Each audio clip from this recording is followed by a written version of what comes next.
कहानी की शुरुआत होती है विलियम ट्रेनर नाम के एक आदमी से, जिसकी जिंदगी देखने में बिल्कुल परफेक्ट लग रही थी। वो बहुत अमीर है, एक खूबसूरत गर्लफ्रेंड है उसकी। लेकिन फिर एक सुबह सब कुछ बदल गया जब वो बारिश में ज्यादा ध्यान न देते हुए काम पर जाने के लिए लेट हो रहा था। वो एक कॉल में इतना बिजी था कि ध्यान न देते हुए उसने सड़क पर टैक्सी रोकने की कोशिश की। तभी एक हॉर्न बजा जिससे उसकी आंखें चमकी और अचानक से टायर्स के जोर से घिसने की आवाज सुनाई दी। इसके बाद हमें लुइजा क्लार्क नाम की एक लड़की दिखाई जाती है, जो एक बहुत ही चुलबुली और हंसमुख लड़की है। उसके चेहरे पर हमेशा मुस्कान रहती है। वो कैफे में एक वेट्रेस है। अपने चटकीले रंगीन कपड़ों में वो चेहरे पर मुस्कान लिए कैफे में कस्टमर्स को कॉफी, चाय, केक्स वगैरह सर्व करती है। उसे अपनी जिंदगी में बहुत कुछ नहीं चाहिए, उसकी ठीक कट रही थी। लेकिन फिर एक दिन कैफे बंद हो गया और उसके बॉस ने माफी मांगते हुए कहा कि अब तुम्हारी नौकरी भी नहीं रहेगी। फिर हम लुइजा को उसके घर पर देखते हैं, जो बहुत मिडिल क्लास था। सब लोग काम करते थे, लेकिन फिर भी मुश्किल से बस गुजारा चल रहा था। फिर रात के खाने पर इस बात को लेकर बहस हुई, लेकिन लुइजा की माँ को यकीन था कि वो जल्दी ही कुछ नया ढूंढ लेगी।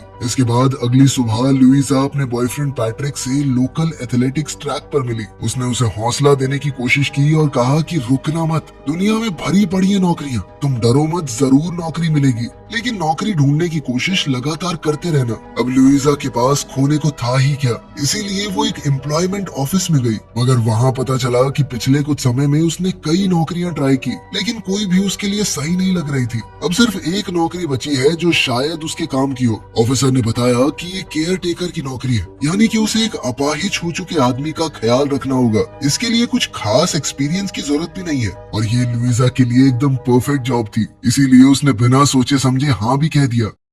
फिर अगले दिन लुइजा नौकरी के इंटरव्यू के लिए गई। वो जगह एक पुराने समय का महल था। इससे ये भी पता चल रहा था कि यहाँ रहने वाले लोग बेहद अमीर हैं। ये सब चकाचौंध देखकर लुइजा का मिडिल क्लास दिमाग थोड़ा नर्वस हो गया। उसके इंटरव्यू की शुरुआत थोड़ी ऑकवर्ड रही। उसके इंटरव्यू के दौरान उसकी स्कर्ट भी थोड़ी बढ़ गई। लुइजा अक्सर ऐसी बेवकूफियां करती रहती है। कमिला ट्रेनर, जो कि उसका इंटरव्यू ले रही थी, वो औरत बहुत ही शाही और रॉयल पर्सनैलिटी वाली थी। उसके सामने लुइजा की उलझुल हरकतें बहुत अजीब लग रही थी, लेकिन लुइजा बेचारी आदत से मजबूर बिना रुके बड़ बोलती रही। उसका खुद पर कंट्रोल ही नहीं था और धीरे धीरे उसकी बातों से कमिला ने उसकी सादगी और मासूमियत का पता लगाया। लुइजा को लगा था कि मुझे नौकरी नहीं मिलने वाली, लेकिन तभी कमिला ने पूछा कि क्या वो तुरंत काम शुरू कर सकती है। ये सुनते ही लुइजा बहुत खुश हो गई। इसके बाद कमिला ने लुइजा को पूरा घर दिखाया। वहाँ उसने बताया कि ये जॉब असल में उसके बेटे के लिए है, जो 2 साल पहले हुए एक हादसे के बाद हैंडीकैप बन गया था। उसकी नौकरी की छोटी छोटी बारीकियां समझाते हुए